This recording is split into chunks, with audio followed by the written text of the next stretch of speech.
The Meeples and Miniatures podcast is sponsored by Two Fat Lardies and Geek Nation Tours, as well as the generous donations of you, the listener.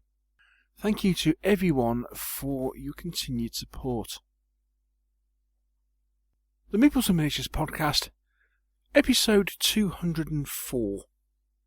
Hysterical Games, with hosts Neil Shuck, Mike Hobbs, Mike Whittaker and Dave Luff, and guest Rob Alderman.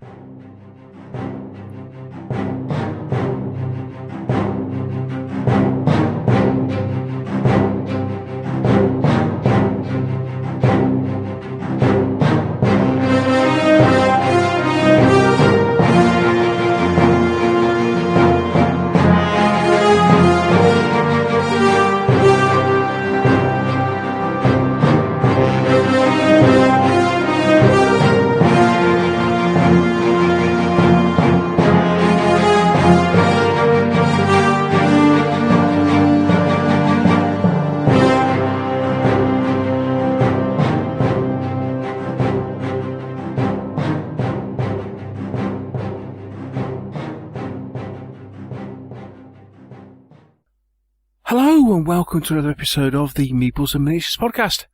I'm your host Neil Shuck, and on tonight's show I am joined by the Welsh wizard himself. It's Mr. Michael Hobbs. Hello, Neil. Hello, sir. How are you? Are you well? I'm well. Yeah, well, I'm better. I am castless-ish. So yes, I am a donso better than I have been. Thank you very much.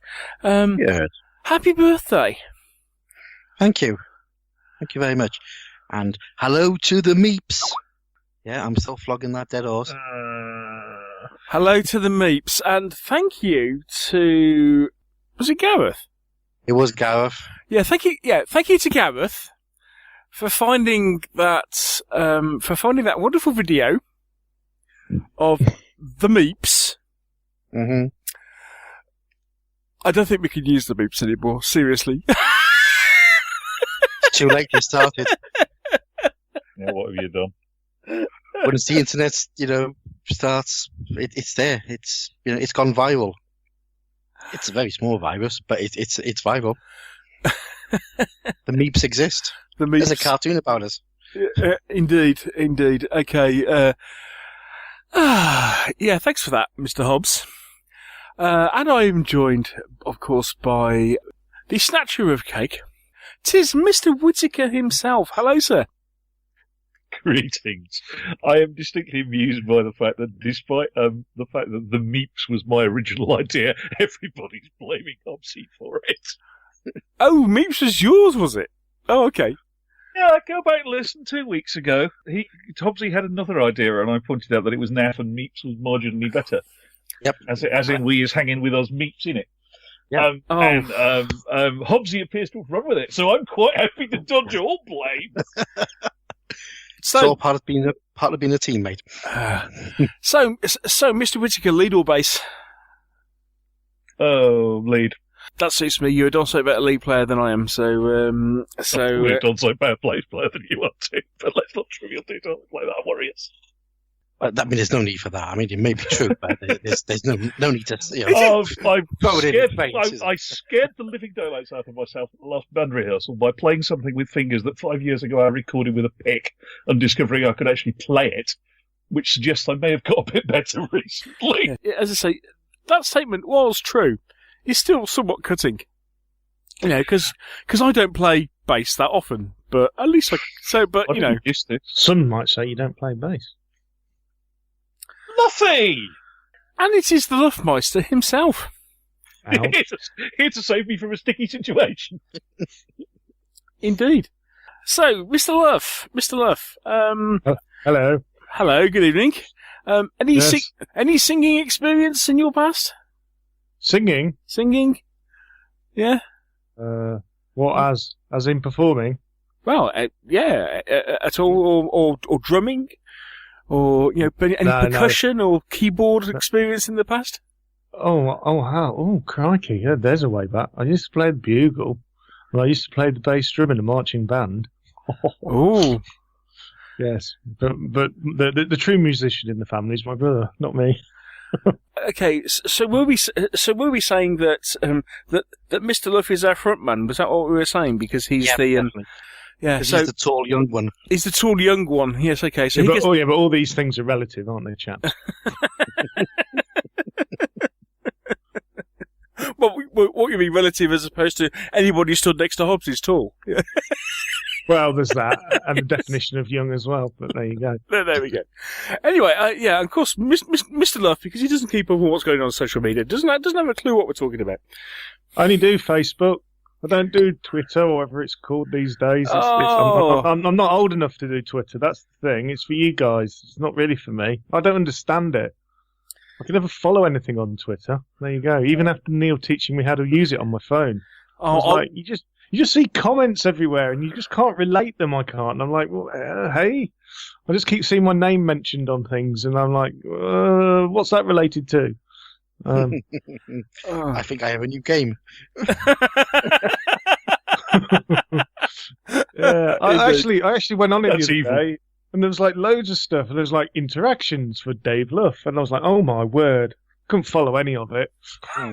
Yeah, we've been talking about you loads, mate. Honest. Yeah, never mind. Never mind. So you can say what you like on Twitter, really, because I won't have a clue, really. So. Excellent stuff. Right, okay, yeah. What was that about open nets? yeah. But what was the open net last Thursday? I'm trying to remember. Now, there was something you said to me, Neil, that I'm not allowed to mention on the podcast and our gaming session last Thursday. You know what? It was comedy gold, and I've forgotten it now. That's good. Okay, yeah, that's fine. We'll just move swiftly along. That won't be I think we should be told. Yes. I don't know what it is, guys. And but I mean, don't worry. I mean, I'll just talk to the Thursday gaming lot eventually. I mean, Neil will probably talk to them at work and what have you, but it's not going to do him any good. Is there something embarrassing about Neil? Yeah, it was. And straight away he just said to me, "And you do not talk about this on the podcast." I was like, "Oh, right." Hadn't even crossed my mind actually till you said that. No, it has. And you're incredibly frustrated because you can't remember it. The thing is, neither can I. It was something really stupid. Oh, I was trying to think, what on earth was that about? So, dragging us back to the podcast. Unfortunately, there is one issue with this newfangled Thursday gaming group is the fact that because I work with two of the guys, and obviously the other one, Mr. Luff, I've known for quite a while as well. Too long. Yeah. They all know that I am slightly OCD. It's becoming a living hell. Can I tell you? I just want to say that last Thursday the arrangements of dungeon tiles and cards and everything. Yes. It wasn't good. Anyway, moving quickly on. Hello, yes, welcome one and all. Welcome to the podcast. I'd avoid Firefly the board game if I were you. Seriously, there are more decks of cards than you know what to do with. It's fine as long as they're all in the right orientation and you put everything in the right place. It's when people start moving things around. Changes his OCD from Thursday to Thursday, though. We were just placing stuff where he had it the last Thursday, but this Thursday just gone. He decided that it was the incorrect place. So it's like OCD on OCD. It was really weird. It was quite bizarre watching him. Just got to let him get on with it. Yeah. Right. That's half the fun, not letting him get on with it. Oh, yeah. And then you change something when he's not looking. Well, that's what we do. When he's reading the rules, we suddenly move everything, and then he looks up, and we're all sitting there sniggering, and then he's like, "What's up with you lot?" And then it takes me about 5 minutes to realise. It's like herding cats. It's Anyway, get on with it. Yes. So, welcome to the show, one and all, and on tonight's show, we will be chatting a little bit later to Rob Alderman of Hysterical Games, and we've got an interview with him coming up. Okay, we'll take a quick break, and when we come back, we'll catch up with what we've been up to in the last week. I don't like it, Sergeant. Me neither, sir. Good Lord, it's really looking pretty bad. Yes, sir. It happens every time, sir. It's too predictable, sir. How far do you think we've advanced, Sergeant? 6 inches, sir. It's always 6 inches. We advance 6 inches, then Jerry gets a go. The lads are calling it Hi-Go, You-Go, sir. Hi-Go, You-Go? Good grief. And they don't like it, sir. Oh. Not like it? Seems pretty straightforward to me. Rather like cricket. We have an innings, then the other chap does. Well, that's all very well, sir, cricket, sir, but begging your pardon, it ain't like that, sir, in war. I don't think Mr. Hitler plays like that. What, Hitler? No, gosh, he'd like to go all the time. Oh, no, sir, lummy. Well, sir, anyway, sir, it's like this, sir.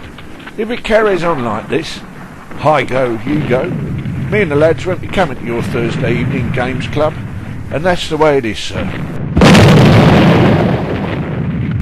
Looking for more of a challenge with your World War II games? Are you tired of the predictability of Hi-Go, You-Go systems? by&nbsp provides real command challenges on an unpredictable battlefield. Two fat lardies, playing the period and not the rules since 2002. Pip pip.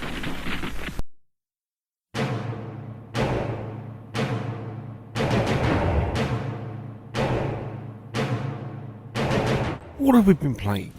What have we been buying? We might even have painted something. The Meeples and Miniatures crew reveal all.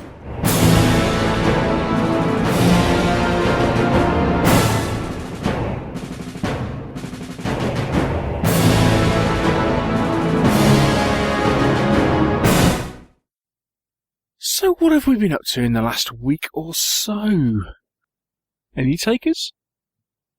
Dave's turn. Tumbleweed. Oh, God. I knew you were going to pick on me, Obsy. Wow.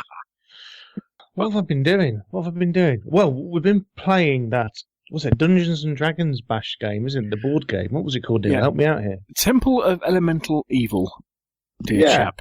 Yeah, which to be honest, I quite enjoyed. Unfortunately, there was a few things in I wish it had more, but yeah, it was quite a good game. Like what? You can't buy an in for a start. You can't buy any. You can't buy an in. No, Kind of role-playing based board game is that? exactly. It's not Dungeons and Dragons, is it? If you can't buy an in. Got to buy an in. Yeah, and there was something very strange actually happened, Hobbsy. Don't tell me Neil won. Well, no, not that. There was a chance of Neil playing a dwarf. And he turned it down? He turned it down. We all left the dwarf for Neil to play because, of course, we all know that Neil's a big fan of dwarves, and anyone that listens to the show would know for probably the last how many years now that Neil is in love with dwarves and will play them at any given opportunity. Yeah, he shunned the dwarf, Hobbsy. He shunned it. Shunned a dwarf. What did he play? He played a ranger. I'd like to add that the dwarf is a dwarf cleric, and so we're doing a dungeon bash sort of campaign at the moment without a cleric. That's interesting. I would like to add to this thing that I'd already stated that I was going to play the ranger. And you had no witnesses. And Mr. Luff was given the choice between a wizard and a cleric in a party that had a ranger, a fighter, and a thief, and chose the wizard. Sounds perfectly reasonable. Stand at the back, chuck fireballs out. Exactly. Except for the fact that he hasn't got any fireballs, and because it's a one-off shot, he refuses to use any one-off shots. Oh no, because I might need it for later. Well, yeah, seems perfectly reasonable. Wizards hide at the back. That's right. And then once everyone's dead, chuck a fireball and run away. Yeah. I mean, honestly, I don't know. Yeah. So yeah, there you go. But then the week before, he insisted that the cleric wasn't any good and it was rubbish. So then that's not quite what I said. And we've found out that we've looked at the stats, and it seems like the cleric seems to be possibly one of the best characters in the game. He can heal and he kicks like a mule. He's more like a warrior cleric. It's a shame he wasn't shorter. Otherwise, he would have gone from like a shot. Yeah. So, moving on from that, so after I've been playing that, and I've been busy trying to get ready for Lardy Day. So is that your only complaint, other than the fact of it, you wish you had more stuff in it, and you wish Shuki had played a cleric? Is that your only? Is that your only comment on the game? Yeah. Well, it's quite a nice little game, to be honest. I didn't think I was going to do a full scale review now. Does it scratch your dungeon bash itch that you've had for I don't know how long or not? It sort of does. I think Conan does a better deal for that, to be honest. But it is a nice little game, to be fair. Yeah, I just wish it was a bit more D&D, if you know what I mean. It's only got like a slight sort of soupçon of D&D flavour, and really, if they didn't put D&D on the box, you wouldn't realise it was a D&D game. What you mean? It's a bit like what you mean? It's a bit like playing 4th edition. Is that what you're telling us? It's just, yeah. You mean the D&D war game? Yeah, basically. Just not enough character development. Just not enough. Actually, that's not fair. 4th edition is the D&D skirmish game. Yeah. Battle system was the D&D war game. Yes. Yes, there is a distinct lack of character development. You can only go up to level 2. We all said that it was a really nice game, but they missed a trick. It could have been so much more, and they could have kept the rules as they are, and then put some more advanced rules in. Because for people that know the D&D world well, and I don't really at all, I think it'd be a bit of a letdown. I think that people would be disappointed in it, to be honest. I don't know the D&D world that well, but I do know it well enough that there's a lot missing. It kind of scratches an itch, but yeah, it does. But not much more than that. In that kind of way that leaves you wondering whether there's a nice handy corner of a wall you can rub your shoulder blade against some more, rather than properly scratches it by the sound of it. If anybody else has current visions of Jungle Book at this point, please let me know. Yes, exactly. Who's Baloo? Is that you, Neil? I think it's Mike. That's to be me. That takes us back to the start, and who's going to start singing? So what else have you been up to, Mr. Luff? You've been painting, haven't you? Come on. Yes. Come on, feed him his lines now. Come on. Well, I'm trying to get a word in edgeways. I mean, it's my slot, and there you go. Thanks to Mr. John Youngling, I've the miniatures that he sent to us. Is it? Have I pronounced it wrong again this time now? Yeah. You lot were doing it last time. Those Chinese vowels, they're tricksy. Oh, I do apologise, John. And anyone else that I've offended that carries the same surname.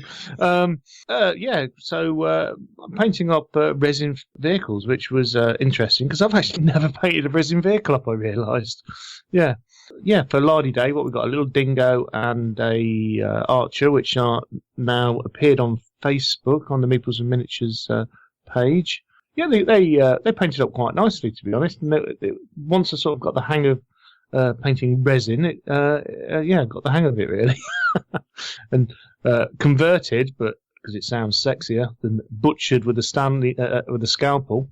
Some Plastic Soldier Company figures from I think it was the Cromwell tanks, a few spares from those, and I think some spares from was it the M5 set as well. Yeah. So there you go. Coming to a large day for you. They are actually quite nice for that because there's an awful lot of figures kicking. Plastic Soldier Company do you very nicely for crew figures. Yeah, I mean that is my lead mountain really. Spares. Your really. plastic mountain. Yeah. Well, that goes on the plastic mountain. Yeah.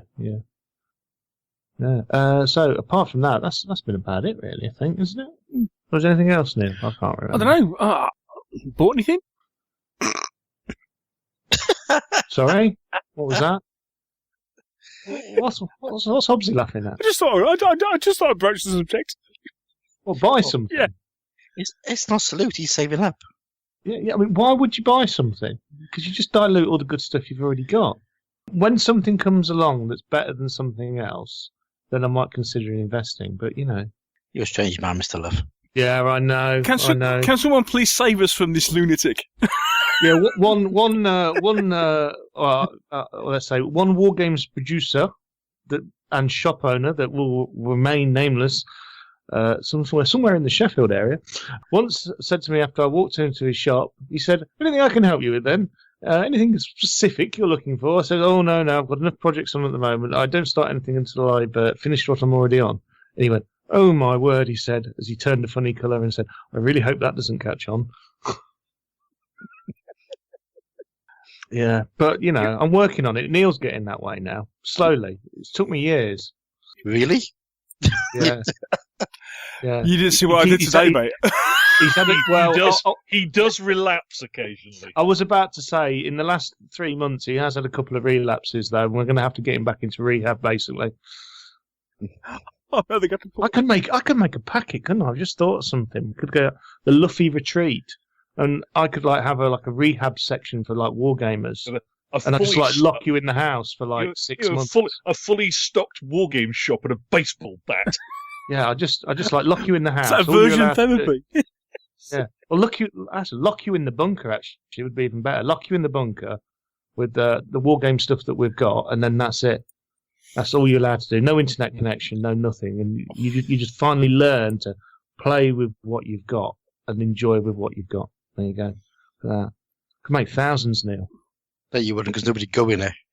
Yeah, we'd get wives and girlfriends to pay. I'd like to buy my husband a gift voucher to the Luffy War Games Recovery Centre, please. That's right, and you have blokes turning up with open-toed sandals and beards and real ale and in straitjackets being oiked into the bunker with their wives, saying, "We are not building it as an extension of the bunker. No way." Hobbsy, get on it. Can I just say that Mr. Love's views of his own and not anything to do with Meeples and Miniatures Incorporated? I reckon we can make a killing, guys. Just clear up. Make a killing, what? Us kill you mean? Yeah, get out. Yeah. I reckon we should get a stand at Salute, just for all those War Games widows that get dragged around Salute every year. Yeah, or War Games husbands, because I bet there's a few probably. Oh, mate! At this point, I think you should avoid Salute next weekend. I think you're going to have a target on your back, mate. No one ever recognises who I am. It's always you, Neil. I'll just make sure I'm well away from you. Yeah. Is that why you walk 6 feet behind him? Well, it's just the reason I walk 6 feet behind him is because he's such a magpie. At Salute, you just never know which way he's going to go. Foot next. Yeah, true. Ooh, shiny! Ooh, shiny! It's all for review purposes. Of course, the competition will be this year is who spends the most money, or who spends the most stuff. You got shopping. Why? What have you got on your shopping list? I've got a few things this year. It'll be about the first time I've ever bought anything at Salute for 2 years, apart from paint. We discussed that in the pre-Salute show. Possibly. Shouldn't we? What do you mean the pre-Salute show? This is the pre-Salute show. This is going out on Friday. Salute's next week, mate. Catch it. No one ever told me. Which means we are recording the following week, but you probably would have edited it in time, wouldn't you? What to have? What to get out on in time for? Oh, by the way, if you're going down to Salute, you mean? Yeah, that's the one. All right, Luffy, what's on the shopping list? Universal carriers from Plastic Soldier Company, definitely. And then I've got to get them all sorted and done for Lardy Day. There speaks a horribly organised man with a single-minded purchase plan. What, is that it? There was a few other things, actually, but I forgot what they are, and I meant to make a list. There is about 3 or 4 things at least. I know it's quite pitiful for the amount of people that go out with 3 trips back to the car, fully laden, with kit and whatever and lovelies, but yeah, that's it at the moment. It's about 3 or 4 things. What was it, Neil? There was something else. I think there might be a trip to Peter Pig, possibly, for a few things. We're looking for extras as well, aren't we? We're looking for things to make the War Games table come alive. So little bits and pieces, like I don't know. Crew. Get a film crew. A film crew. That always looks good. You think so? Yeah. What, in 1944? Yeah. They had them. Right. Hey, yeah, we could get a film. Oh, you planted a seed there. You are doing Kenneth's Heroes. We are doing Kenneth's Heroes. Yeah, I know. We've been thinking all week to be able to put silly things on the board. Actually, have you? Yeah. Yeah, Okay. we've already suggested about a few silly things, which we really need to get things sorted, actually, because how's the building going now? We'll find out tomorrow. Ooh! Well, we could ask him now. Neil. Yeah? What have you been up to this week? What have we not to this week? Absolutely nothing, Seamless. Seamless. mate. Other than playing the game with Dave, I've actually had... I don't know. I've been incredibly lax this week. People may notice that there's not been many web updates, and I've not done a tremendous amount. I've been trying to get some reading done for getting ready for some game reviews and what have you. Other than that, not a lot. So played one game, haven't painted anything. Although I am out of plaster, or vaguely out of plaster. I'm kind of in a temporary thing at the moment because bones heal, but the wrist is still. Work in progress. But that does come out, and I haven't tried modelling anything yet. The big proof in the pudding is going to be tomorrow night, around at Mr. Love's. So I haven't done anything so far. Besides, I got a bit distracted because I've been watching films. Because obviously, you had to watch Rogue One on Monday night. Because. And then I ended up watching Arrival last night. Cool, that's a good film, isn't it? You seen anyone else seen Arrival? Yeah, Not yet. No. Oh, it's a cracking film, absolutely cracking film. Highly recommend it. Anyway, so I've been a bit distracted from actually doing kind of modelling stuff, but it's all on. I've been ordering some stuff because yes, Mr. Love has been insisting that we can all the building stuff that needs to be done we can scratch build, and so. Although I found out a whole load of all the scratch build stuff that I kind of got. There were a few of the things I wanted, so I went on to Antics Online, which is one of those places that does a whole load of modelling equipment and stuff, and various other bits and pieces. And they do a whole load of styrene sheets. So I ordered some roof tiling and some pantiles for a future project. It was just happened to be there, and I thought, that could be useful. That's for when we do Peninsular War, but apparently I'm not allowed to talk about that because otherwise Mr. Love will hit me with a baseball bat. And then some brick coursing. So we're going to do an awful lot of like rendering on our. We're going to try doing phone call building cores, and then put render over it and see how that matches in with our existing terrain. Only if we knew a decorator that had an inexhaustible supply of filler. I don't know, do you know one, Dave? No. Oh, okay. Not a good one, anyway. Oh, okay. So I bought a load of styrene sheets. My bamboo trees turned up from China. That's for Test of Honor. So everything is basically turned up for Test of Honor now, so I can... And I assume you can reuse those bamboo trees for World War II... Pacific at some point. And potentially Vietnam, I'd have thought. Whew, who'd have thought it? Who'd have thunk? Hey, who'd have thunk? Ooh. Cool. Ah, come on, Luffy, you've got to approve of that. Multi-use scenery. Oh, multi-use scenery is always a given. It's very good. Yeah. So, I like multi. Yeah. Building materials primarily. Other than that, eagerly awaiting the delivery of Rune Wars. Woohoo! And Luffy goes, what? Anyway, yes. Oh, you just got me started now. I was just looking at Antics Online shop. Oh, I've got some very nice stuff. I've got some love Antics Online. It is a modeller's paradise. Look at some of the stuff they got on there. Very, very reasonably priced as well. Yeah, it is a really nice store. They're very good. They have one in Cardiff. I've been going there for many, many, many years. Oh, right, okay. Ooh. No, yeah. Except it's not the online version. It's like a proper shop. Stuff full of things. Yeah, they got all sorts. They got all sorts of stuff. It's wonderful. Yeah, so I think they could actually relieve me some of my wallet. The only comment I shall make is I typed ANT and my browser auto-completed it for me. Fair enough. Yes. Yes. So yes, that's kind of what I've been doing. So next week and because it's Easter week, I've actually got the week off. There are domestic chores to be done, but at the same time, I am hoping to do lots and lots of modelling work next week. Small interruption, Neil. You do know they have a store in Coventry, don't you? No, I didn't. Ooh. Oh dear. They have a store in Coventry. Check the website. Ooh. That could be costly Saturday morning. Ooh, it could be. Ooh, right. Because as we all know, scenery doesn't count. Just like board games. Oh, right, okay. Well, you do. Whoa! You do need plenty of materials on hand when you suddenly need to make that Ujima flip that you need for that game. So materials don't count. Wise words. Hey, you heard it here first. 1A City Arcade, Coventry.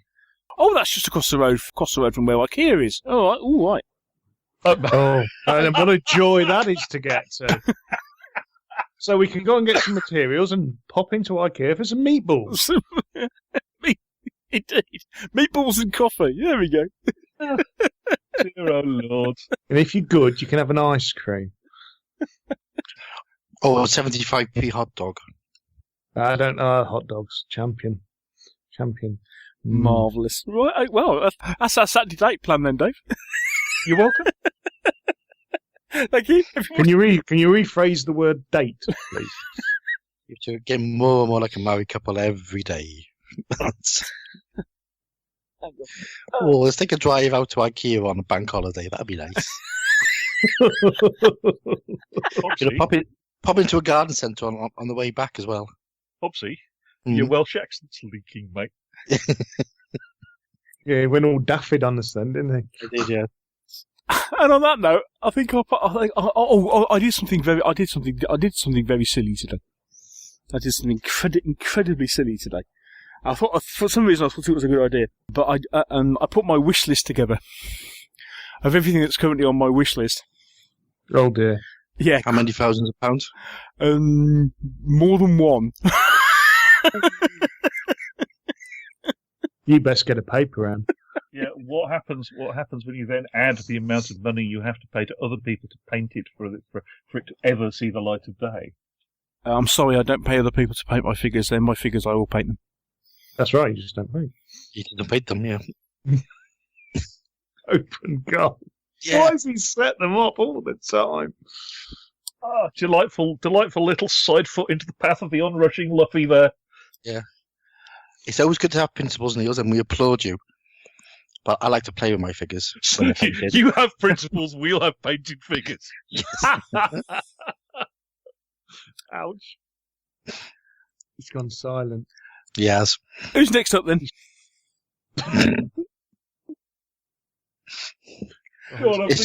Sorry, I forgot to mention what's on my buying list for Salute. I don't know. I'm probably going to have a bit of a magpie day. So no change there then. No change there then. Right. Right. I haven't done much. I painted some Elder Revenant Titans for my Epic Army. I've painted half track. Only half track. Well, I've done the bottom bit, the bottom layer. It's now green, and it's had a wash, so it's all ready for the next stages of the painting. Hello? Oh, sorry. Stunned silence. Silence, yeah. Tumbleweed. Yeah. I think he was waiting for Luffy to say something. It sounded like Luffy was about to go off a long run about something. No, it's not fair to keep kicking the Brumley. No. Come on. So, yeah. Come on, I can take it. Come on, I can take it. He's broke his arm, poor lad. Or his wrist. Yeah. He's had a repetitive paint injury. Oh, how could he manage that? He never paints. Anyway.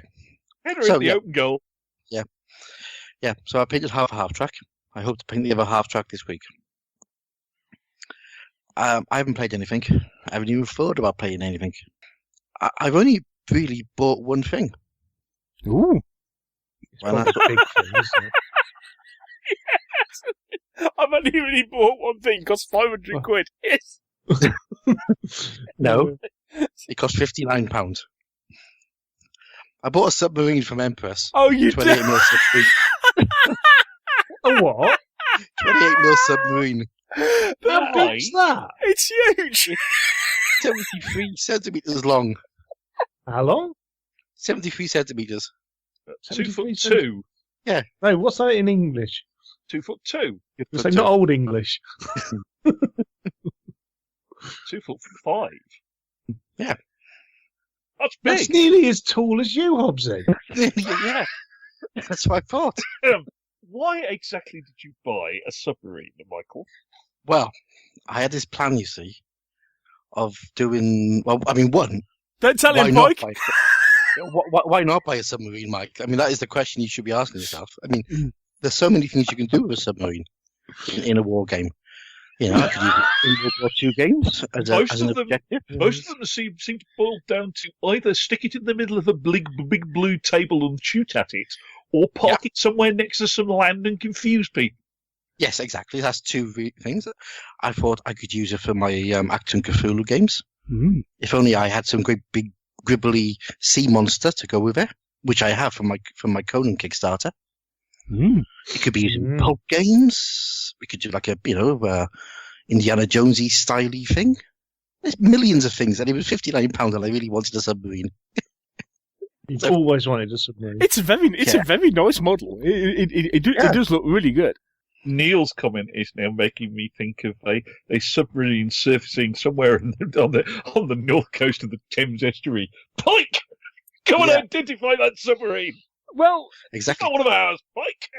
Well, it has to be said, yes, one off the beach on Warburton-on-Sea is probably a must. Mr. Whittaker. Yeah, it is 28 mil. Perfect size. Shame, man. Shame it's not 15. Why? My home guard's 28. Well, we could borrow it if it was 15 for our Lardy Day. For Kenneth's Heroes. I have to paint it first. Well, yeah, we'll get you to paint it, of course. Yeah. Hobbsy, it's a submarine. Yeah. It's not like it needs every single flipping rivet painting. It's about 5 minutes with an airbrush and an ink wash. No. I want to do a pink. Why don't you do it yellow? Yeah. Does That was another idea. it have flippers on the back? I could do a conversion. Get some models of Ringo and Paul and all the boys. Oh, Dave, you're a genius. Well, that has got to be done. What I might do is paint half of it grey, and then I'll paint the other half yellow, and it depends which side I face in the land. Bear in mind that there was a World War II camouflage colour called Mountbatten Pink. There was. Used for the Royal Navy on ships. Mm. But I think I might go for a dark grey. I can get some dinosaurs and do, Journey to the thingy, from Doug McClure. I need a Doug McClure model now. Dinosaurs. Isn't that and what's the name of that company that Antediluvian Miniatures? That's the one. Don't they have a miniature in the style of Doug McClure? If they don't, I'm sure 7TV will do something. Yeah. And if 7TV don't do something, I'm sure they can be persuaded to. 7TV, I can use for 7TV. There's so many games you can use a submarine for, Mike. Okay, I'm starting to be convinced. Yeah. But you're not using a submarine. Can I borrow it? No, you can buy your own. It's £59. It's cheap.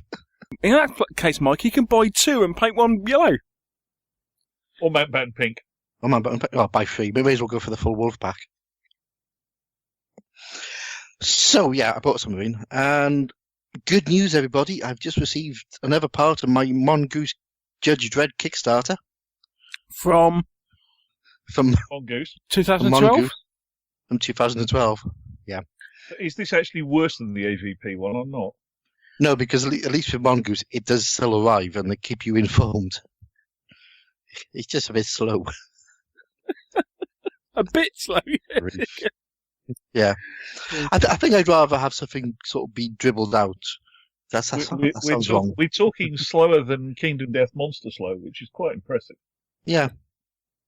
That is true. Yeah. Have you bought those big iron figures yet, by the way? No, I haven't. I've been good. GPG I bought a submarine instead. Yes. Yeah. And that's me. Guess that leaves me then. You do? So what have I been doing? I've actually wargamed, unlike you lot. Next round of the World War II Italy campaign, which saw the British attempting to take chunks of a town from the Germans, and the Germans doing the German thing, which is to say taking some losses and then retreating. The British, however, have discovered the joys of telling the 25-pound battery to fire smoke, rather than merely the 2-inch mortars. Oh, big clumps of smoke. Yeah. Four gun battery, and I ain't been shot by them, is a 14-inch diameter cloud. All right, so that lands on the table, and basically everybody goes and has a tea break. Pretty much, certainly. They wound up hoisted by their own petard on at least one occasion when it came to, we'd really like to see what's the other side of that smoke. Well, sorry, you fired it. So yeah, that's that. We'll pick up next month, assuming I can actually find enough buildings, since I need to prepare to create most of a very fairly large town on a 6x4 tabletop. So if anybody suddenly wants to send me some prototype 15mm MDF buildings for the second week in May, let me know. However, we were discussing that you may have found an alternative. Yes, paperterrain.com, which I discovered on one of my regular web searches for terrain in 15mm, who do a very nice little range of Mediterranean buildings in 10 to 12, 6, 15 and 20mm. I'm assuming they just scale up their masters. They're not print them yourself, they actually send you the card. Unfortunately, they are based in the States, which is a bit of a pain, but they're not bad. They do a massive range of stuff, actually. But I'm particularly interested. They do a Mediterranean village, a Mediterranean town, Mediterranean shop pack, and an Italian monastery, which actually is rather nice. They all have this nice feature that they're actually 2 concentric shells, and you can take the top shell off, the outer shell off, to reveal the ruined version when the Allies do what they usually do and shell the living daylights out of it. So I may pick up some of those. I may put the 3D printer to work. I may break out the foam board and spend a lot of time cutting and gluing and hoping. We shall see. I have a vested interest in doing this because those of you who are coming to Operation Market London will have a chance to play some 15mm I ain't been shot by in Italy, because it's too much fun not to. And that's Italy 44, isn't it, Mike? It's 44, not 43, Mr. Deacon. So it's a little bit further up the year. A little bit further up, yes. Yeah. And it also allows me to not necessarily be completely restricted to light mud and black camouflage British vehicles, because there's quite a few things in standard British olive drab creeping in by them. It means I can reuse some of my Normandy Shermans. I thought you were going to rebuy all your Shermans, or so you said on a few shows ago. Did I? I'm sure somebody could dig out the audio evidence. I'm sure they probably could. Well, gentle listener, you know what to do. I also have a dingo, courtesy of Mr. Yingling, to paint up, because I think the British commander's been clamouring for some reconnaissance assets. Alternatively, something in which to charge madly around the battlefield and motivate people. Apropos of our conversation a couple of episodes ago, I have picked up a Flames of War Sherman ARV. Oh, right, Since at least one of my players listens to this, I'm not going to tell them why. Those of you who were privy, those of us who were privy to conversations while we were waiting for Luffy to get on the phone will know why. Oh, so that's 2 of us then. Right, okay. Yeah. Yes, exactly. Yeah. But it's quite a nice little. It's a classic Battlefront. Fortunately, this one's only actually resin and metal, not resin, metal, and plastic, so I may swear at it less. I also just discovered, I know Luffy was raving about various types of glue a few weeks ago. I'm a big fan of Loctite super glue.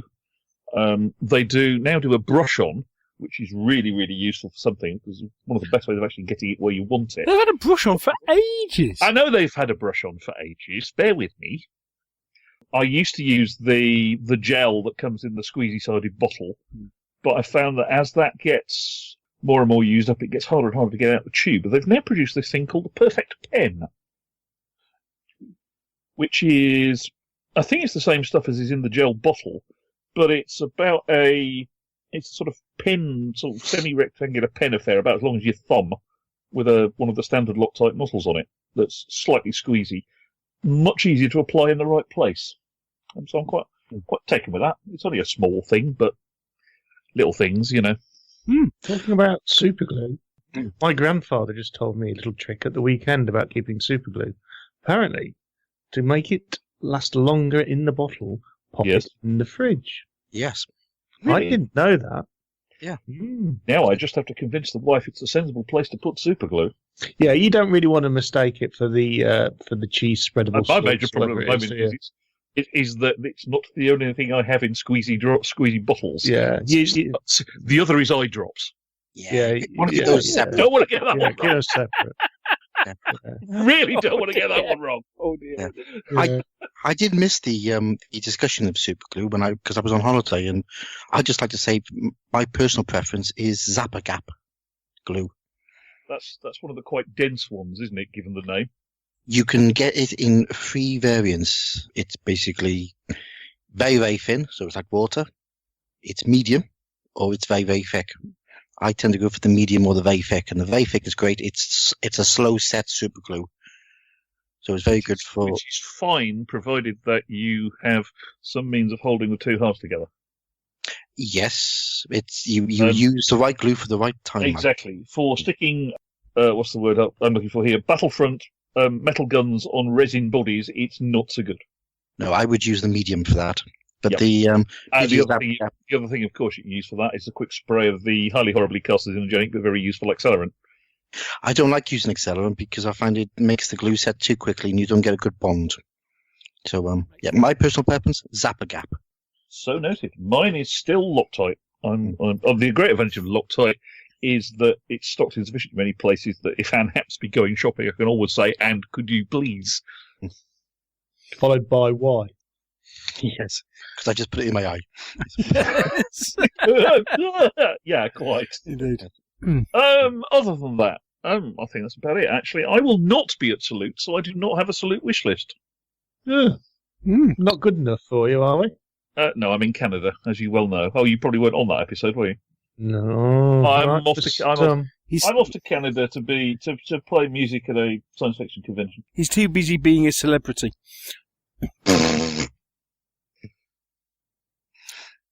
Which reminds me, how much did you pay Mr. Bond to update your listing on OML, Hobbsy?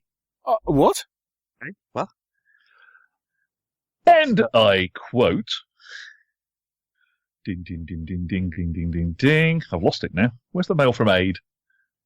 Oh, there we go. OML5, the games. Big cock run by Mike, wargaming celebrity wizard Hobbs and Jeff Bond. I haven't seen that. Git. War games celebrity. I want one. I think you'll be expecting beer. Yes. Oh, I still haven't prepared myself. I need to get in training for that. Neither have I. Yes. I haven't done for ages. Yes. It could get very, very, very messy. Hobbsy and I at least have got the Friday night for practice. Yeah, that's true. Somebody did mention that the possibility of doing a live recording. Oh, we got to do that. Live and direct from the bar. Yeah. But we have to do it at the bar afterwards. You have after the curry or Hobbsy, get another beer. Yeah. Yeah. Oh god. No. So you never know. That might end up as a Patreon special. No, I think genius of that quality, Neil, needs to be given out to the public. Okay. Besides, I wouldn't do that to people who paid money. 6 hours later in the kebab shop, Yeah. Hobbsy shouting for "Hold the chili sauce and no jalapenos on mine, please." No, up away, Mike. Dave, sorry. Up away. give me the chilies. Anyway, have we done? Yes, because Mr. Hobbs, you won't be at Salute either, will you? No, I won't. Oh, what a letdown. See, letting the side down. Yeah, I'll probably Letting the be working. mics down. I'll probably be working. Oh dear. Yeah. So good.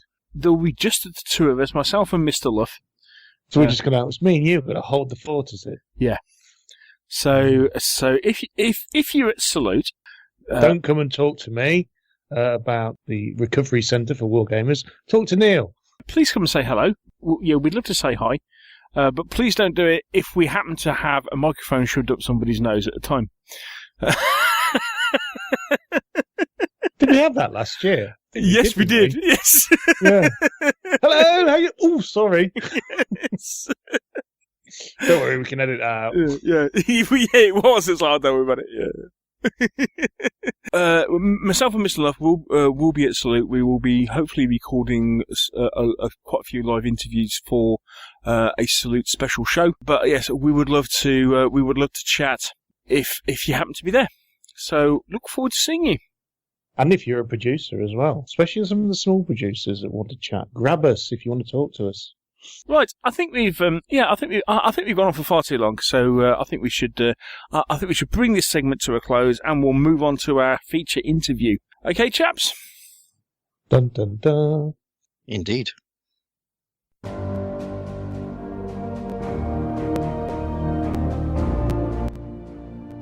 This is a message from the Cranky Lawyer. Huzzah! Please plan to join us for 3 great days of the best our hobby has to offer. Beautiful tabletops, challenging scenarios, board games, a wonderful variety of gaming-related shopping, and great company. Huzzah! May 19th to the 21st, 2017, South Portland, Maine. Miniatures games, board games, tournaments, vendors, raffle and great company. Join us for 3 days of fun.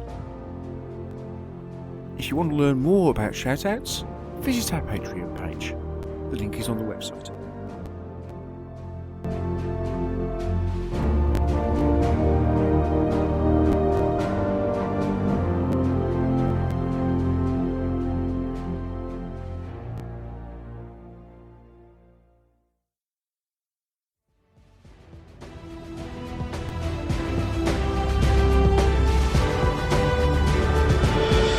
We hope that you're enjoying this episode of the Meeples and Miniatures podcast.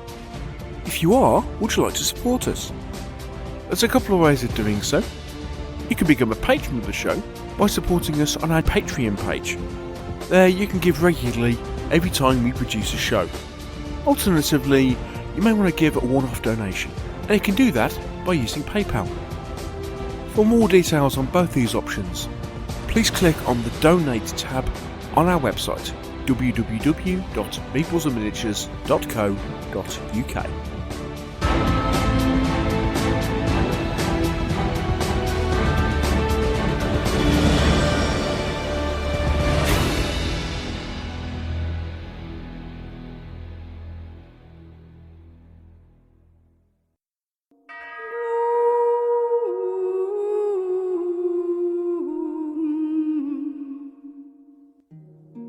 Have you ever wondered what's going on in wargaming? We do too. So come with us as we go behind the hobby with the Meeples and Miniatures interview.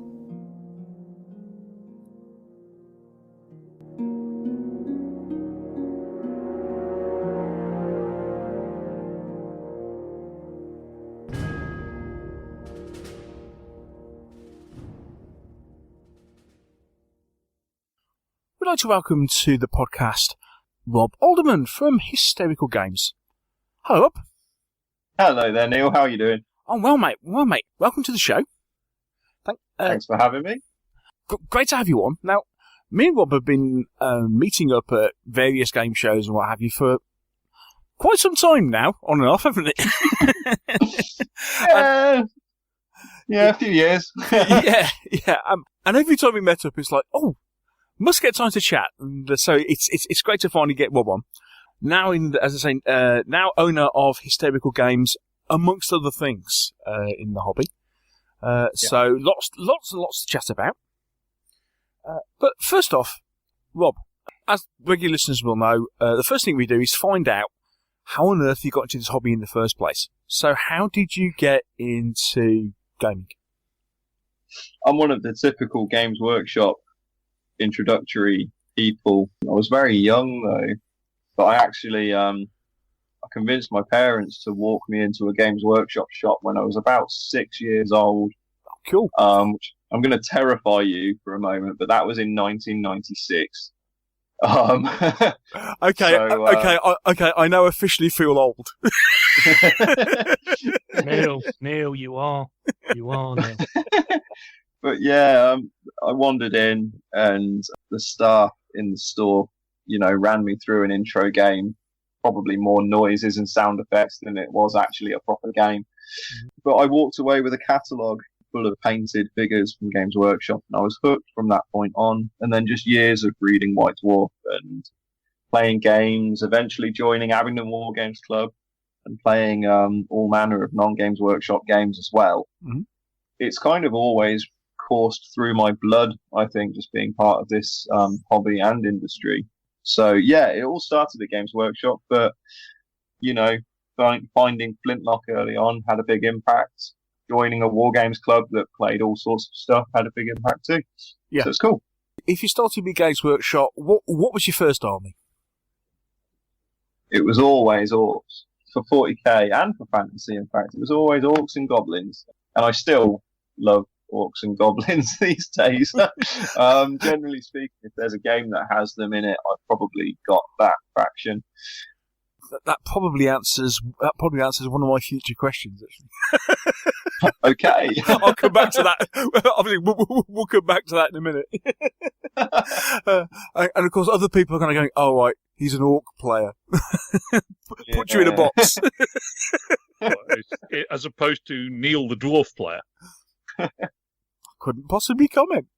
I mean, have many times. Yeah, I mean, the fact that obviously we're going to be leading on to Panzerfauste, and Rob got the dwarves exactly right.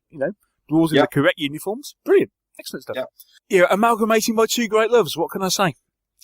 Yeah, absolutely. Right. Okay. So, at what point did the hobby turn into a job? I was about. Well, it depends what you define as a job. But when I was about 15, I started demoing for Mongoose Publishing. Oh, okay. Yeah, and I started doing shows and stuff for them, running demos of Judge Dredd and Starship Troopers. Yeah. And that lasted a few years until they sort of fizzled out and messed everything up.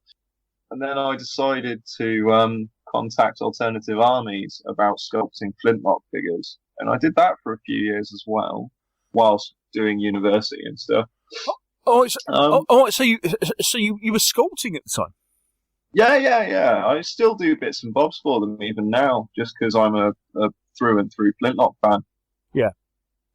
But very rarely nowadays, but I still try to. And then after that, as soon as I left university, I went straight into a job at Games Workshop.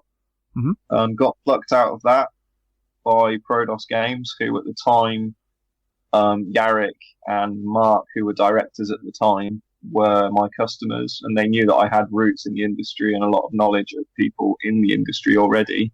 Mm-hmm. And they plucked me out for that reason. And then I quit, and here I am now. Right, okay. You mentioned Prodos Games. Now, yeah. So, that was around the time when Prodos were looking to launch Aliens vs. Predator, yeah? No, it was previous to that. It was actually, I started doing stuff with them when they were writing the initial playtest rules for Warzone Resurrection. Oh, right, okay, yeah. So I was actually there from the very start. I was there when Prodos Games was a dining room. Oh, cool. So I was there from the very beginning. I saw through the Warzone Kickstarter, then the AVP Kickstarter. I was there when we developed a new way of casting resin figures, all manner of stuff. I was there from the very beginning. Right, okay. What was your role in the company? Okay, it varied. I started off writing fiction with Mark Rapson, who now owns Wordforge Games, and what's his name? Andy Hoare, who now works for Forge World, actually. He was writing the background for Warzone, and I was helping write what we called Voice of God, which was kind of descriptive text for each unit or hero. Yeah. Then I ended up working in the resin casting workshop, making figures, then doing mold making, then customer services and shipping out orders. and then finally ended up as a salesman on the phone, which at the time was an incredibly stressful job and led to me leaving in the end, basically. It led me to do what I am doing today, because I'm basically a mold maker through and through. I'm not a salesman. It was just convenient that I could speak English. Oh, right, okay. So yeah. So was that sort of position you were previously in at Games Workshop then? Yeah. I mean, obviously, I was a store salesman in a shop, which is very different to a trade salesman dealing with, thousands of pounds worth of transactions at a time, and distributors, and it's there's a lot of expectation on you to achieve things that are sometimes impossible. Yeah. Both from our customers and from the management side of things. So it kind of just made me realise I'm not a salesman. I'm never going to be a salesman, and I really needed to kind of do my own thing and live. And what's the turn of phrase I'm looking for? Kind of be able to live by my own rules and kind of not be tarred with someone else's brush, essentially. And that's why I left. Yeah, and of course it was a pretty stressful time anyway at the time you up to the time you were leaving, wasn't it? Because all the issues with AVP hit the fan, didn't it? So. Yeah, the issues that still remain in place right now, as far as I'm aware. I don't know the full story. I actually try and keep away from it a bit, because there was, it's... Can't say I blame you, like. But at that point, what had happened, sort of just after the AVP Kickstarter had completed, as in it had run its course on Kickstarter and had funded, around 2 months later, they decided to move their entire operations facility to Poland and rebrand it as Archon. And obviously, I was the front of house guy that people spoke to, because I could speak English, and anyone who had to call us up and ask any questions, it was generally me or our accounts manager that would be talking to them. And dealing with the factory in Poland was sort of like herding cats. It was kind of impossible to get them to give me any exact information of where we were with things, when we would have things done. To a point where I think, and a lot of people told me at the time, that they're probably lying to me as well, even as an employee. Oh, lovely. So yeah, it was just easier for everyone if they could do everything in Poland. I think I probably made their life easier by leaving. Yeah, because you were coming to the first Hereward show, and then you weren't. Yeah, I think that's right. Yeah, we did that with a few shows, actually. In fact, we missed you. We had a table all there and waiting. I have no idea. I mean, I used to have to book shows for them as well, and I was a trade rep for them as well at shows. And yeah, there was some where we'd have to quit last minute. I'd imagine there's some where they didn't even know what I'd booked by that point. So missing Hereward, I'm kind of not surprised, but I hope that you got your payment for it at least. I couldn't possibly comment. I'm not the treasurer. Well, I can tell you now that I've booked I've sent off the check for the Hereward show for Hysterical Games to attend for its second year in a row. We will be looking forward to having you back. It was an enjoyable show last year. Good. Well. Yeah. Okay, so at the point where you decided that the stress was just too much at Prodos, okay, so deciding to go into your own business. Was that a difficult decision, or was it just a case of, well, I've been doing this and I've been working inside the industry for so long, why not work for myself? Was that basically where you got to, sort of thing? It was difficult because, don't get me wrong, at the time we were running, me and my business partner Steve Blees, at the time we were running the Hysterical Games Panzerfauste Kickstarter, I was working for Prodos Games, and it was a hard decision with all of us, because at the time we were also looking at Prodos doing all of our manufacturing, because the way I saw it was that I was in a pretty reliable job that was going to pay for me to live my life. It was paying fairly well as well. There was a lot of security behind it, but the ongoing issues with AVP kind of told me and Steve that it was never going to happen. So we started to look for alternative solutions. And the only real solution was to break away entirely and just take it on our own backs. Now, keeping in mind that at that point, Prodos had sculpted all the figures that we'd showed off on the Kickstarter and organised a whole load of artwork being made. Well, they'd organised one piece of artwork being made, which is the cover piece. All the other stuff I paid for out of my own pocket. Mm-hmm. But they'd also paid a graphic artist to lay out what our rulebook was at the time, which has completely changed since then. So we had to pay an awful lot of money to them as a kind of almost a breaking away fee.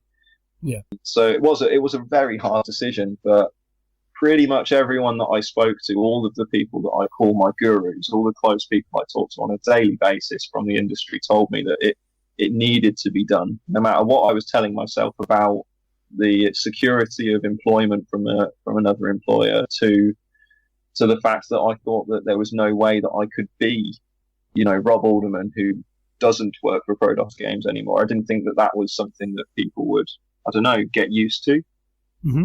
But yeah, it's worked out really, really well, and it's possibly one of the best decisions I've ever made in my life. I'm a lot better for it. Let's put it that way, as in mentally a lot better for it. Yeah, especially with the way things were going, just the sheer stress level must have been just completely through the roof. Yeah, it's the stress of having a team that can't support you at all, and that seem to have no wish to support you, and have no compassion. I mean, at one stage, I'd gone to the doctors, and they told me that I'd been they diagnosed me with anxiety depression, and I told one of the directors at the time that was the case, and he told me that I needed to see another doctor to get a second opinion, and that I probably shouldn't. I wouldn't actually need the time off. Okay. It was dire. It was a really bad situation. I mean, the guy's great, and he means well if you meet him in person. But as far as business goes, it's not someone that I'd be looking to go into business with ever again. So you were running Hysterical Games with Steve whilst you were still working for Prodos full time. So how did the whole thing with Hysterical Games and subsequently Panzerfauste all come about? Right, that's pretty cool actually. So Panzerfauste has actually existed since 1998, I believe it is. Steve opened a company called Wessex Games. Oh, yeah. Yeah, they're responsible for Panzerfauste, and Aeronet is probably their best known game, which is a Victorian science fiction airships game that inspired Dystopian Wars and recently Imperial Skies. And I've always been a big fan of Steve's. I loved the writing he did for Flintlock, and I absolutely loved Panzerfauste. But unfortunately, he hadn't released anything for a good few years. And so I sent him a message and said, can we meet up and have a chat? Because I'd actually gone out of my way and got some artwork made and a few sculpts of some dwarves and some German-styled dwarves. And he said, yeah, sure thing. Okay, I'll entertain the idea. And we met up in a pub in Birmingham, which I turned up late for, I should add, about an hour late as well. Bless him, he was standing there waiting for me. But we sat down, he got me a pint, and I got my laptop out and showed him what we'd been doing. And I'm pretty sure that he liked it. And he told me that I could just go ahead and do it if I wanted to on my own, off my own back. But I told him the only way that I'd want to do it is if he was actually involved. Right. So yeah, he agreed, and from there on we started developing the game again. Okay, so for those people who may not have come across Panzerfauste, can you just kind of explain what it is? So Panzerfauste is a historo-fantasy skirmish and or mass battle game, depends how you want to play it.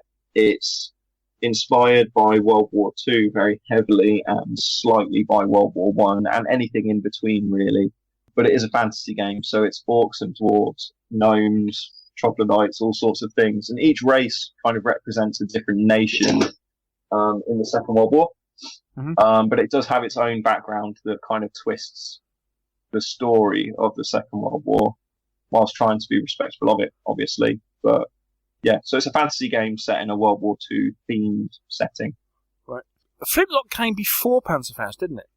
It did. It did. So yeah. Yes, so obviously it's almost like one's inspired the other. So whereas Flintlock is fantasy Napoleonic, then obviously this is for want of a better phrase, almost like the World War II variant. Yeah.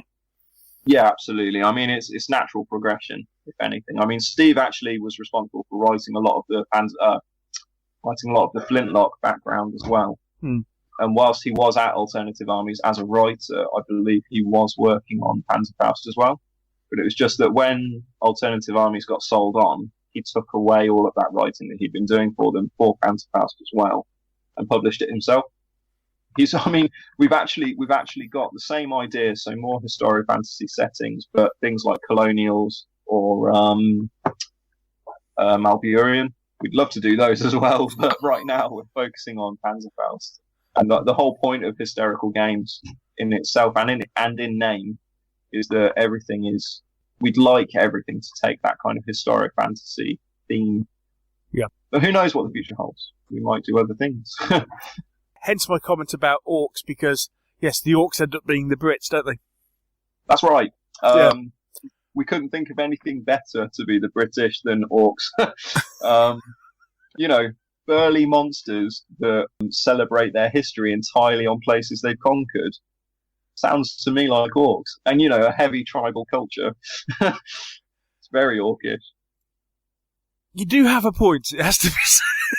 Yeah. We have thought of every nation we've thought about. None of them are intended to be disrespectful in any way, shape or form. We like to poke fun at absolutely everyone, including ourselves. One of our sets for the orcs actually has a charwaller. So it's got an orc holding lots of mugs of tea with a massive tea caddy on his back. So yeah, that's the idea. Cool. Okay, so Panzerfauste was originally launched on Kickstarter, yeah? Yeah, that's right. Yeah. Okay, so that was back end of 2015. That's right. So November 2015 was when we funded. Funnily enough, now I remember, because it finished the day after Crisis in Antwerp that year. And Crisis in Antwerp was the last working day I had for Prodos Games. Oh, right, okay. And yeah, the funny thing is that on the drive back from Antwerp, I was with two of my mates who'd been running demos the whole weekend for AVP. And we'd had a great time. And we were driving back, and I was asking every sort of 5 minutes, have there been any updates? Have there been any updates? How much are we on now? How much are we on now? Because Steve was at home frantically making updates, because we were the amount that we'd made had been rising so quickly. We were knocking down stretch goals really, really quickly. He couldn't write the updates fast enough.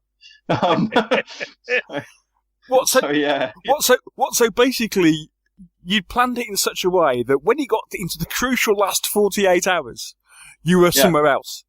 Oh, you make it sound like I'm clever. No, what I've done is actually forgotten that I would be somewhere else. Completely forgotten, and then had to really, in a completely embarrassed way, had to ask Steve if he could take over from me completely. Excuse me, Steve. Excuse me, Steve. Would you mind going without sleep for 48 hours? Yeah. And bless him, he did. He did a fantastic job. And he writes all of our updates now, which is really cool. Which leads to a couple of questions then, which I guess you've answered the first one, which so basically making your goal by a factor of about 6 came as a bit of a surprise then. Yeah, absolutely. Yeah. Did it cause you problems? What, the amount that we'd made? Yeah. Yeah, in a way. Not huge problems. I mean, obviously, when a Kickstarter gets to a certain size, it starts to become something that requires multiple people and other avenues, So those are things that we put into place now. And obviously, the main thing is that we've said that we wanted it to be delivered in September 2016, okay? Mm-hmm. Which is about 8 or 9 months after the funding goal.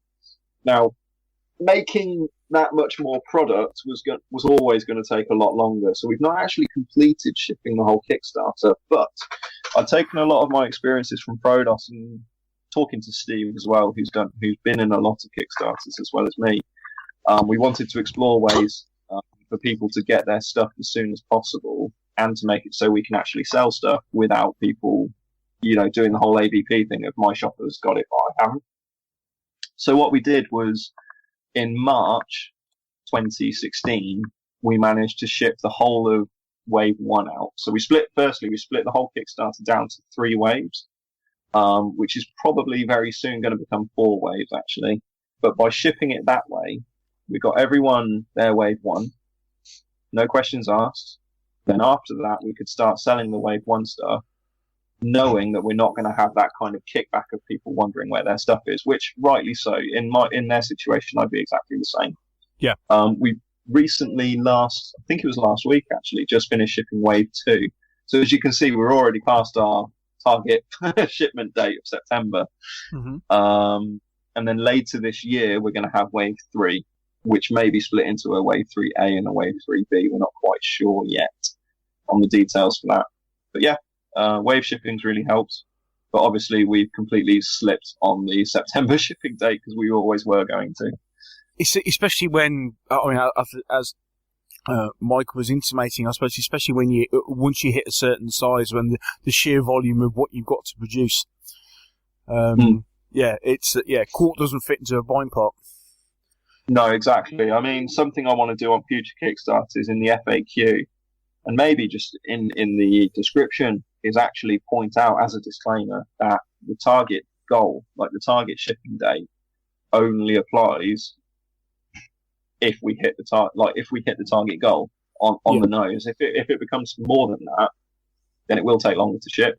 I mean, the next Kickstarter we run, it will be faster than this one anyway, because we've got the equipment, employees, and space in place now, and a system in place now that we can actually facilitate that. Whereas at that point, we'd have to get all of the equipment in, get the staff in, get the staff trained, get the workshop running, get, storage for everything, get packaging for everything.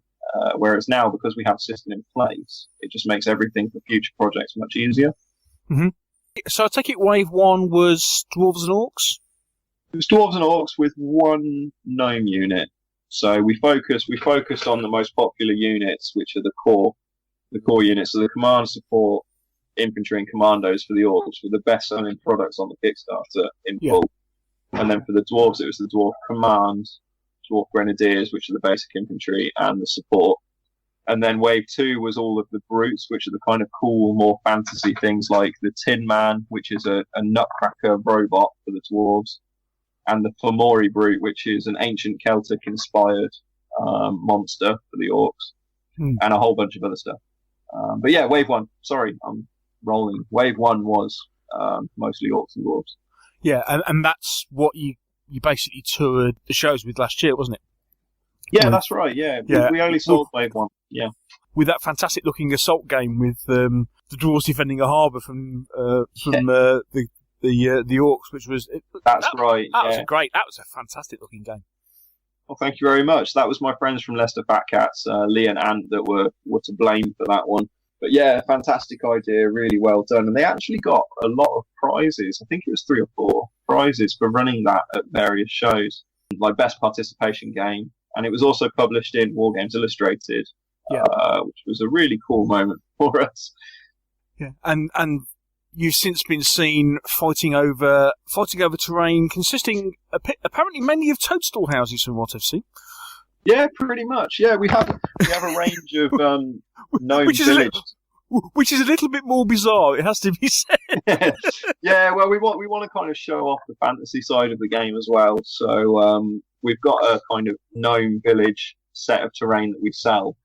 That's a mushroom house, a snail shell house, and a couple of slightly more normal French-looking houses. But yeah, so they took those and painted up a whole bunch of toadstools, as you've said, and had forests of toadstools. And that's just been a really nice, quick and easy game to set up. But I believe, don't hold me to it, but I believe Steve is working on another board which we're going to unveil at Salute this year, which is going to be really cool. Excellent stuff. So, looking at what's currently available then, so we've got Dwarves and Orcs, so they're Germans and Brits, Gnomes is French, mm-hmm. which is funny. Okay, then you've got, we've got Deathless, Skog Trolls, and looks like you've got Troglodytes coming as Russians? Right. So Maybe? what we almost close. You're on the right side of Europe. So we've got. So yeah, as you've said, the orcs are the British, the dwarves are German, the gnomes are French, the deathless are an interesting one, but they're basically Russian. Yes, of course. In Flintlock, the Russians are undead, aren't they? Yes, that's Yes. right. So missed the link on that. Certainly are. I'll get back to that though. So, and the troglodytes are the hold. In this game. Right, okay. Yeah, not in an offensive way. I promise you, not in an offensive way. It's just we needed a fantasy race that was underground dwelling. That's all we needed. So we had a reason for the dwarves to cross the border to reclaim their ancient homeland. And that's why Steve decided that they were troglodytes. There's a lot of long descriptions online, which I'll leave you to go and find. But yeah, we realised that it could be misconstrued as being offensive. But as someone who's actually tried to learn Polish and has worked with Polish people and really likes Polish culture, I can assure you that's not our intention. But then with the Deathless, they're actually inspired by the Russian Civil War. So like I said, how it's not a strictly World War II game, we decided that during the Blitzkrieg, the Dark Elf Tsar, because the Dark Elves are the actual Russians, he has this war with the mountain trolls, which are the Finns, and it's not going particularly well. So one of his counts decides to dabble in necromancy. The Tsar thinks it's abhorrent and decides to exile this count, who ends up, resurrecting lots of dead bodies, summoning demons, and travelling through the land, kind of fighting against the dwarves, the troglodytes, the whole shebang. So they're kind of a factor of the background that's kind of showing off the fantasy side of it, how it's not strictly a World War II game. That's why they're kind of interesting. They've been a really fun army to design. Steve had a lot of fun with them because it gave him a great opportunity to really delve deep into Eastern European mythology, and all of the demons are completely taken from that. So they are really cool. You were saying, obviously, the Deathless are based a little bit more on Russian Revolution. That's right. A bit more World War One-ish. Mm-hmm. And talking of World War One, Mm-hmm. I must admit, I wasn't aware of this until I checked the way. I don't know how I missed this. Panzerfauste football. Sorry, football. You don't know, right? I'm not quite sure exactly how I missed it, but I missed it completely. And then I suddenly went, I'm sorry? Yeah, our splash release for Christmas was a standalone box game with British orcs and German dwarves playing football across the muddy fields of the gnomish homelands, completely inspired by the Christmas truce. Mm-hmm. Yeah, and it was received very, very well. It's entirely card driven. You don't need any additional product for it. It might be something that in the future we release more product for. Right now, it's not top list of our priorities because obviously we've got the Kickstarter to ship. But we just thought it'd be nice to give a little nod to something that obviously a lot of people know and are very fond of. That's a very good story, especially with the current European climate. Yeah. It's nice to have a story about unity. So it was received very, very well.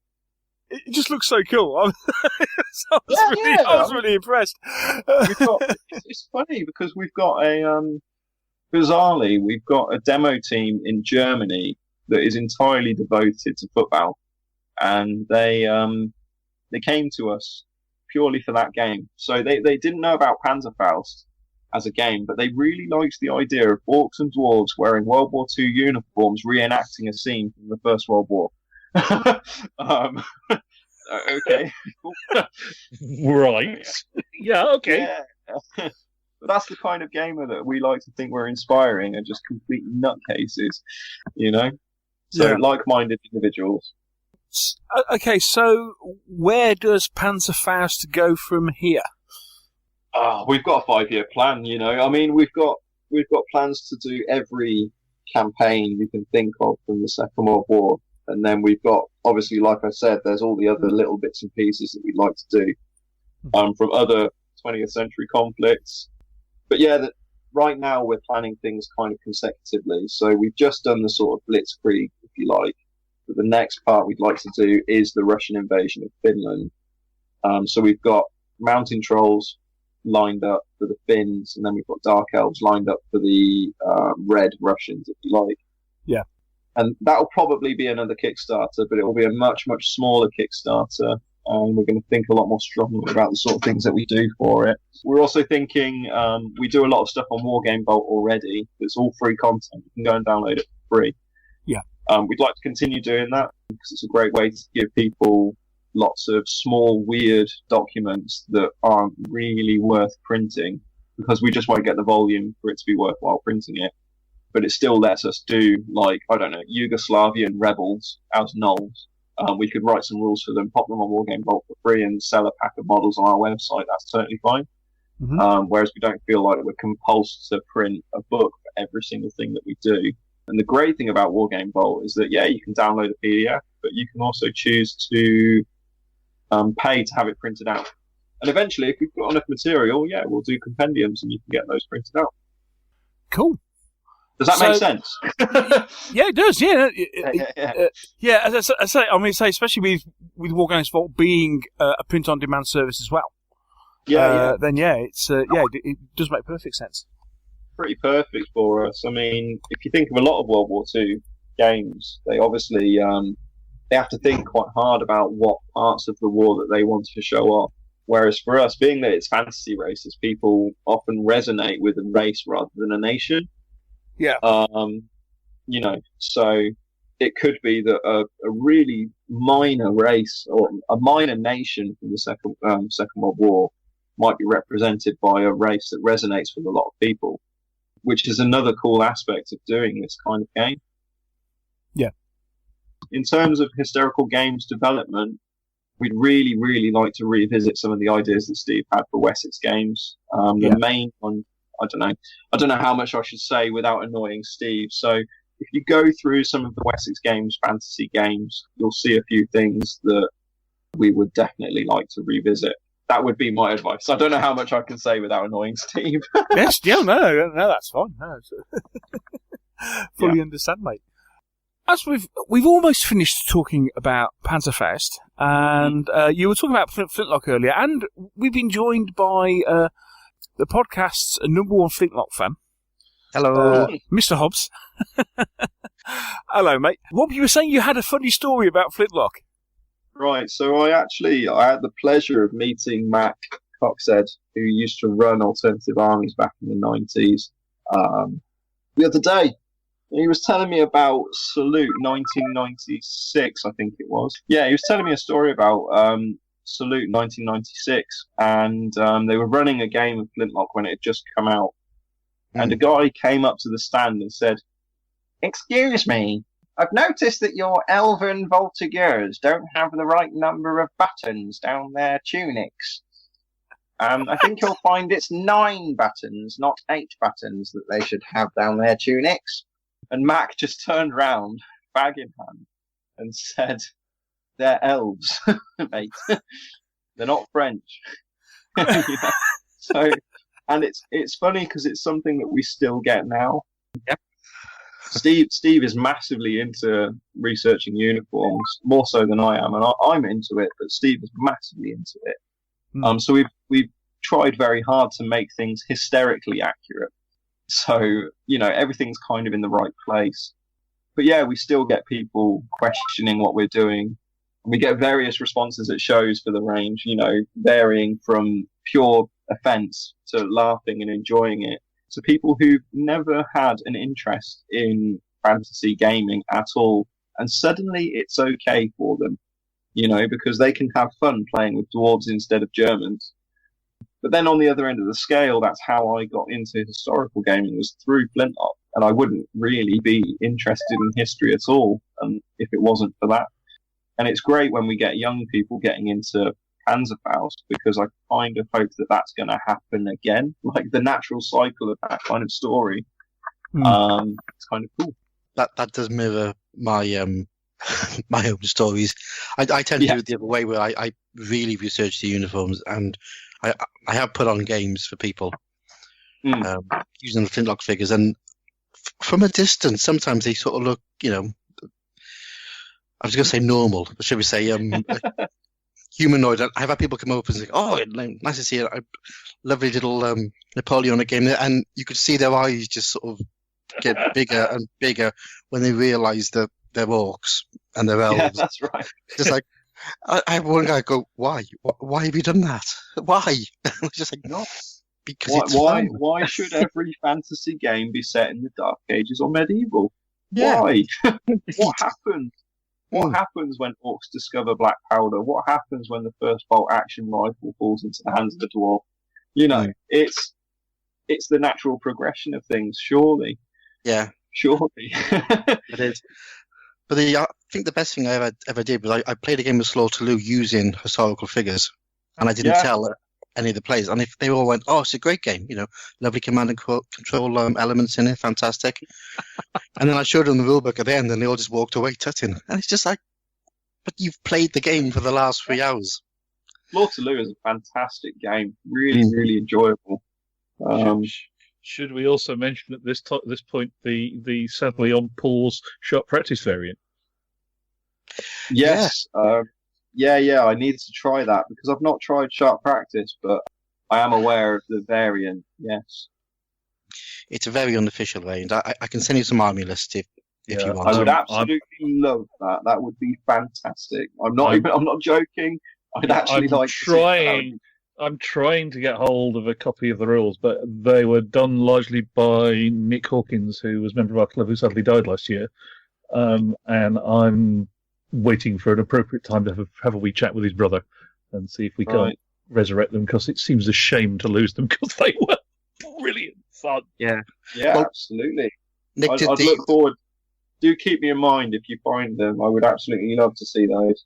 Yeah, well, Nick did the crossover for the undead. I did the orcs and the elves and the sort of catchling campaign. So I can send you a link to those army lists whenever you want, mate. Okay, brilliant, cool, great stuff. Right. I'll even send you some photos because I do have some. Well, what was the phrase? We digress, just slightly. Yeah. So back to what came on for. Ever so slightly. So, obviously, you've got the whole Hysterical Games side of what you do, but that's not the only thing you're involved in the hobby at the moment, is it? No. You mean business-wise, yeah? Business-wise, yeah. Yeah. Hysterical Games has got a few facets to it. Obviously, it has its own ranges, but I'm assuming you're alluding to our contract casting. Well, yeah, because it was just one of these things to try to say, well, okay, the other things that you get involved in. Yes, that was exactly what I was alluding to. Yes. Okay. Yeah. It's something I'm passionate about, is casting, model making in general. So it seemed like the kind of natural thing for us to do is, fill the gap that Frodos left behind and become one of the UK's more reliable contract casting services. And that's not just resin casting, it's also metal casting. We run 2 different 3D printers for various people. I think at the moment we're on to, I think it was about 32 different clients in addition to our own stuff. Obviously not all running at the same time, because people order, a batch of stuff, we complete that batch and then move on to the next thing. Yeah. But yeah, we do serve a lot of interesting and different companies of various sizes, from the very biggest you can possibly think of to the smallest you've never heard of. And it just keeps things interesting. I'm very lucky to have a really good team working with me. I'm not going to say for me, with me, who are also equally passionate about getting things done to a high standard, a consistently high standard. And if we don't meet that standard, then we're quick to replace. So yeah, it's exciting. Every single day is different. And was that something that has come about basically since you left Prodos? Yeah, it's something I've wanted to do since day one. It's actually something I urged Prodos to do at the time, was take on contract casting, because I knew that there was a big hole in the UK industry, at least, for affordable mass production resin. I mean, at that time, the resin companies that were providing services were companies like Grey Matter, who are astonishingly good. Grey Matter make fantastic resin figures, but they charge you a lot of money for them. So it makes the resale of those products nigh on impossible on anything other than Resin Masters. So Damien at Hassle Free is a great example. He gets all of his resin casting done by Grey Matter. They are beautiful figures, completely flawless, but he sells them as masters because they are flawless, and that's what they're designed for, is as masters for their metal molds. But obviously there's a price point that comes with that. Yeah, sure. Whereas when people come to us saying they want to make a skirmish game or a mass battle game or whatever with a range of resin figures, suddenly the idea of someone paying, £15 to £20 per figure becomes a little bit insane. So we kind of fill that niche, and it's something that I've wanted to do since I joined Prodos, let alone since I left and started up Hysterical Games. Yeah. And then doing the metal casting as well, that's just because it fits in with our own range. We've decided to start doing some of the smaller, more fiddly parts in metal just because they're stronger. They're actually harder for us to cast in metal, but they're more reliable for the end consumer, the hobbyist, and they make the kits a little bit more enjoyable to build. Mm-hmm. So yeah. So how long has that sort of business been running then? About a Contract casting? Yeah.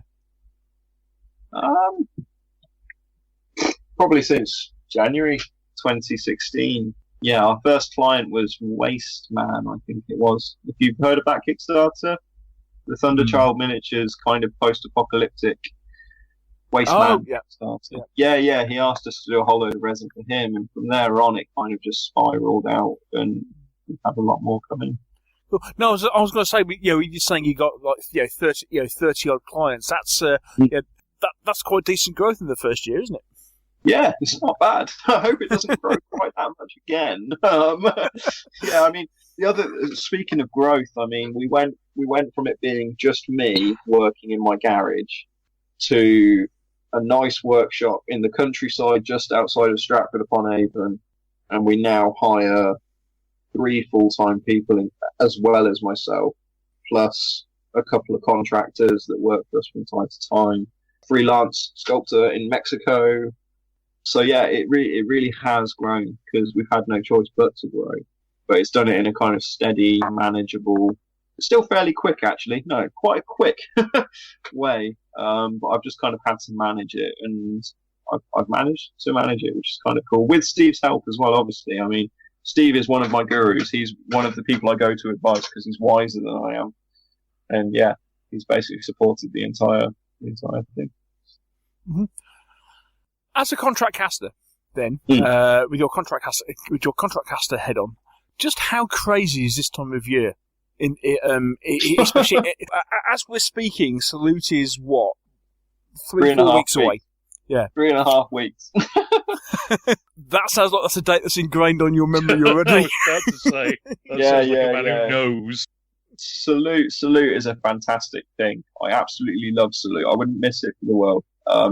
This will be my 12th Salute in a row. So yeah, I absolutely love it. Yeah, as part of that, obviously, a lot of other people love it. A lot of people like to release product at Salute. So we've had a lot of interest in our services to get things done in time for Salute. We've been taking bookings for getting stock ready in time for Salute since, I think the first one was October last year, and we're still getting people contacting us now asking if we can get stuff done in time for Salute. And, we try our best, but to be honest, it's getting close to the point where we pretty much can't do anything for those people. Because it's so busy. Our biggest client at the moment is Annie from Bad Squiddo Games, who is releasing an ungodly amount of figures that I don't think even she realizes quite how many she's ordered. I mean, one of the last orders was for 800 cats. When I told her, you do realize you've ordered 800 tiny metal kittens? She went, really? Is it that many? Yes, it's that many. You ordered 100 sets of 8 figures. That's a lot of models. So yeah, we have a lot of fun with it. A lot of our clients are very stressed. We're very stressed, but we kind of just muscle together and wrestle through it. So is it a case of it'll settle down a bit once you get to the other side of April? Oh, absolutely. absolutely. Other side of Salute, even. The last week of April is going to be a breeze. But yeah, I mean, the other holiday thing is time, is it? yeah. But we're also juggling manufacturing lots of stock for Panzerfauste as well, because we've got to sell that at the show. We're hoping to get another wave of Panzerfauste shipping done in time for Salute as well, so that we can sell a few more things, release a few new products at Salute. But yeah, it is all a bit manic. Well, Rob, it sounds like with everything you've got going on at the moment, I mean, hang on, you gave up Prodos because of the stress, and yet it sounds like you just, well, I suppose it's a bit of a different stress doing it all for yourself, isn't it, I suppose? Absolutely. It's a lot easier when you're to blame for everything. That sounds really weird, but it kind of is. Because, you know, I can tell people exactly how it is in the situation. So although, yes, it's a stressful environment I put myself into, it's an enjoyable stress. I take a great deal from it. Cool. Well, thank you ever so much for coming on the show. It's been great to finally catch up with you. Yeah, absolutely. It's been a couple of years, but no, I'm glad that things have fallen into place, that we talk now. It's been an enjoyable conversation, actually. Told you we're not that bad.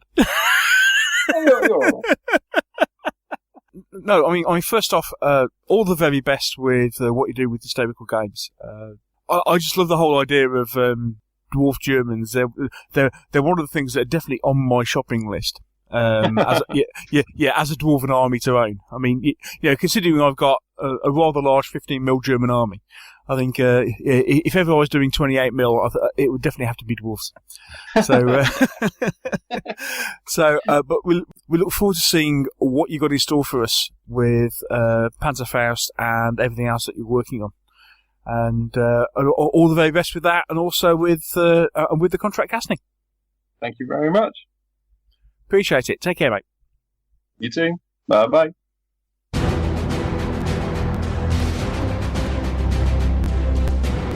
We always love to hear from you, our listeners. You can contact us in a couple of ways. You can do that via email at mailbag@meeplesandminiatures.co.uk, or you can now leave a voicemail message for us. The number to call is 0116 318 4114. Please don't. Call charges may apply.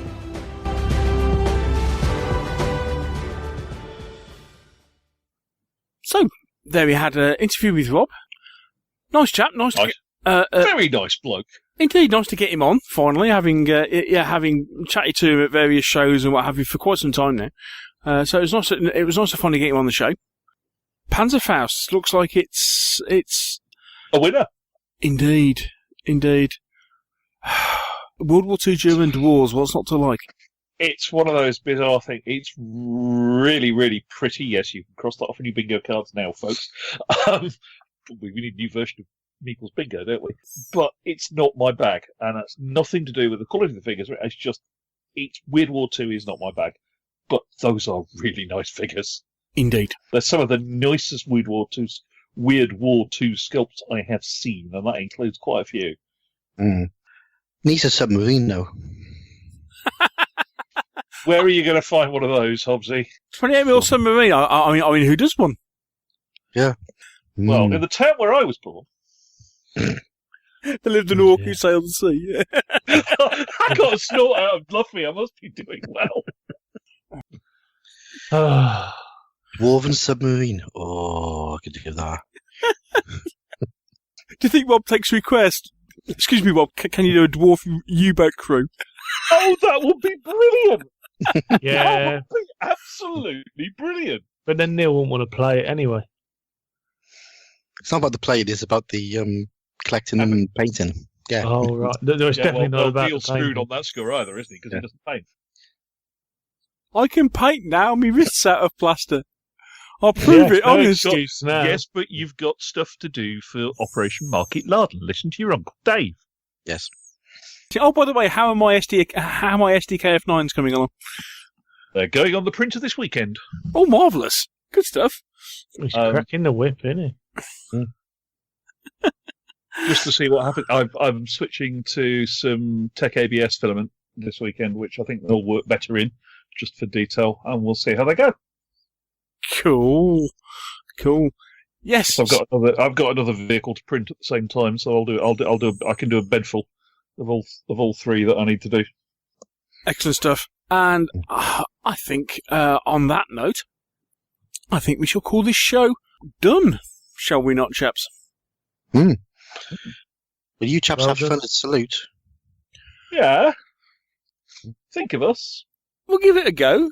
You know, I might have to carry Dave out on the stretcher. Yeah. After the strain of actually opening his wallet at a wargame show. When Dave opens his wallet, I know it's the Queen's face on the notes, but which Queen? Victoria, I think. White fivers handed down through the family. Yes. Well, I may bring back an on-the-road report, since we are planning on spending the Monday of our trip in a board game cafe in Toronto, assuming we can find one that's open. Oh, cool. So me and Anna Jones and Robin and JT and Lisa, if we manage to meet up with them, we'll probably be playing something, and we'll try and make it of an interest to the Meeples crowd, if we do. Marvellous. Well, yes. Enjoy your time in Toronto. I can't promise, but we'll see what we can do. Indeed. Yeah. I'd like to say enjoy your time working rather than going to Salute, Mr. Hobbs, but I'm sorry, but yeah. I mean, you're working rather than going to Salute, dear. He'll just spend the proceeds anyway, so he will enjoy it in the end. True. You've got a point. Yeah. It is true. I'm not even sending anyone to Salute with a shopping list. Oh, wow. Okay. Mostly because I don't, unless, other than a very generic one, if somebody's made some 15 million Italian buildings I don't know about, please let me know, which isn't really a shopping list. No, it isn't really, is it? As I said at the top of the show, if you're at Salute, that's next weekend, which is the 22nd of April. That's the Saturday. Saturday, 22nd of April. It's easy to spot because we're the ones not wearing lycra at the XL. Indeed. So yes, please feel free to say hi, and we look forward to seeing people at the show, and we shall hopefully gather a lot of interviews and extra bits and pieces for you for a Salute special sometime in the very near future. And then you can tell Hobbsy and I all about it. Indeed. And make us Oh, jealous. wait. All that's to be said is thank you for joining us. Thank you to the Luftmeister. Cheers, guys.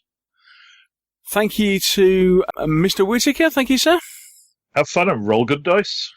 And thank you, of course, to the Welsh wizard himself. Yep, see you, Meeps. I shall have to put a link to that video on this episode. You really don't. I hope you enjoyed the show. Take care. Until next time, we'll see you very soon. Bye. Bye.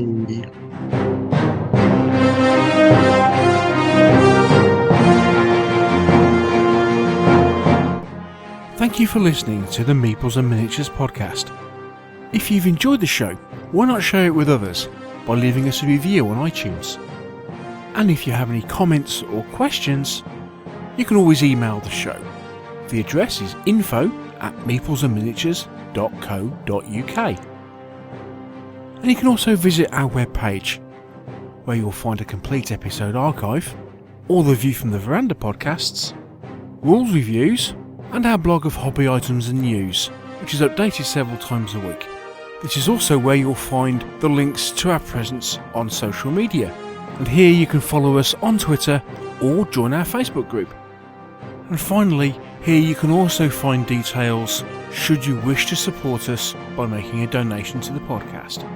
All this on the Meeples and Miniatures website, www.meeplesandminiatures.co.uk. The Meeples and Miniatures podcast is licensed under a Creative Commons Attribution, Non-Commercial, No Derivatives 3.0 Unported license. Thanks again for listening, and we'll see you in a couple of weeks.